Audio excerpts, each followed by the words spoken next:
আত্তাহিয়াতু এর পিছনে এত সুন্দর একটি গল্প তা জানা ছিল না। আমার বিশ্বাস সবার ভালো লাগবে এবং পড়ার মনোযোগও বাড়বে ইনশাল্লাহ।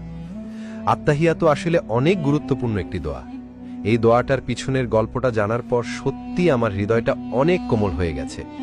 আত্তাহিয়াতু আসলে আল্লাহর সাথে আমাদের মহানবী সাল্লাল্লাহু আলাইহি ওয়াসাল্লাম কথোপকথন একটা অংশ, যা আমাদের মহানবী সাল্লাল্লাহু আলাইহি ওয়াসাল্লাম ইসরায়েল মিরাজ যাত্রার সময় হয়েছে মহান আল্লাহর সাথে।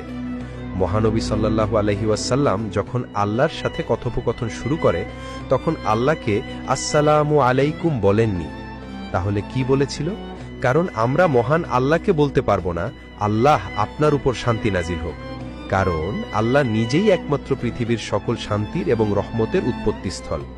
মহানবী সাল্লাল্লাহু আলাইহি ওয়াসাল্লাম আল্লাহকে উদ্দেশ্য করে বলেছিলেন, আত্তাহিয়াতু লিল্লাহি ওয়াসসালাওয়াতু ওয়াত-তাইয়্যিবাতু, অর্থ যাবতীয় সম্মান, যাবতীয় উপাসনা ও যাবতীয় পবিত্র বিষয় আল্লাহর জন্য।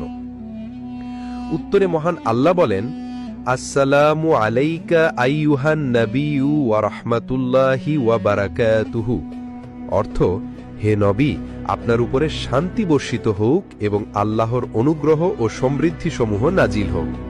এতে মহানবী সাল্লাল্লাহু আলাইহি ওয়াসাল্লাম বলেন, আসসালামু আলাইনা ওয়া আলা ইবাদিল্লাহি সলিহিন, অর্থ আল্লাহর সমৃদ্ধি শান্তি বর্ষিত হোক আমাদের উপরে এবং আল্লাহর সৎকর্মশীল বান্দাগণের উপরে।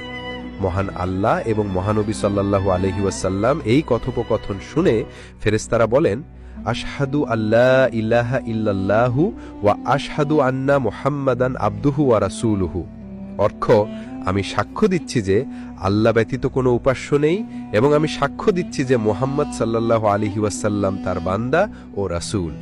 সুবহানাল্লাহ। এখন আমি এবং আপনি আত্তাহিয়াতুর গুরুত্ব এবং পিছনের ইতিহাস জানতে পারলাম। এবার একটু চিন্তা করুন তো, এই লেখাটি যদি আপনার মাধ্যমে অন্যান্য মানুষেরাও জানে তাহলে তারাও এই দোয়ার গুরুত্ব বুঝতে পারবে।